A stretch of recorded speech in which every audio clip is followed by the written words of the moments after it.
All right, so we're gonna try it a little bit of a different way. I was using my phone and it was taking forever, so let's try it this way.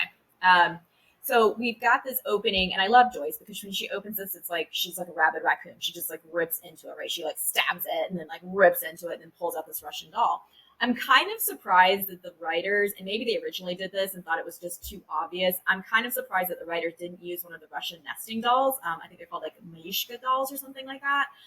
But again, maybe they thought that would be a little bit too obvious. And then there's also some aspects to the Russian nesting dolls that are a little problematic because they can be sometimes interpreted as being like insulting to people of Russian descent. So there's that aspect of it.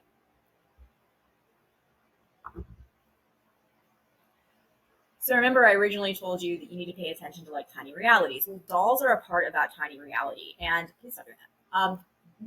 Obviously, we have this particular doll. This is like the Russian doll or whatever, and there's like the secret note that's inside of there.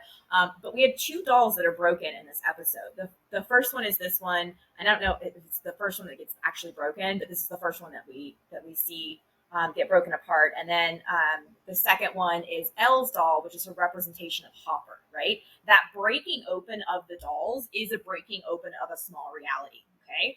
So we have this is supposed to represent that sort of 80s notion of like, hey, Western culture, we're good, we're fine, everything is fine. And then we have this understanding really, really quickly of like, oh crap, we're not fine, right? And like, there's the symbolism within that doll. And then Elle also has her own realization that Hopper, her little representation of reality of like fatherhood and like all of the good things and like stable things and hero worship that she had in her life, that in itself is also breaking open. So there's a couple of different aspects. So the second thing that I want you to pay attention to, not just the color palette as far as the fashion, but the second thing is small representations, and dolls are a big part of those small representations.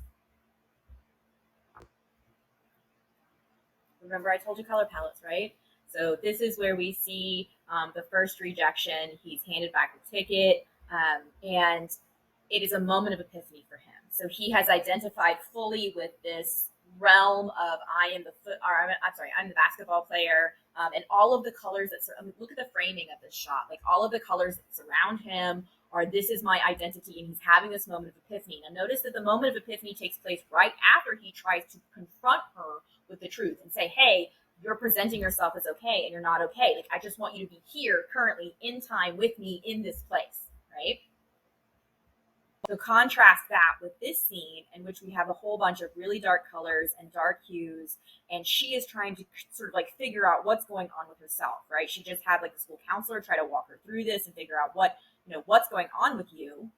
She's looking into a mirror. Okay, so I promised you guys I talk about Lacan and the mirror theory. So the mirror theory goes like this, and it's Lacan was a psychologist and philosopher, but one of the big aspects of the mirror theory is that we all go through a stage in which we see ourselves and not ourselves, our projection within the world. So as an infant is getting like growing up, at one point in time, an infant sees itself across the plane of a mirror, and they have the realization that the thing across the mirror is me, but also not me, right? So like when I wave my hand, that baby across the plane waves its hand. When I like move my hands, that baby across the plane moves its hands. And so the whole construct of what we see as ourselves when we're looking into a mirror, that actually helps create our own identity psychologically speaking. So again, and this kind of like if you've ever seen the series Black Mirror on Netflix, like that's another example of like how we are having a fragmentation of identity when it comes to the internet because we are projecting ourselves onto this like mirrored surface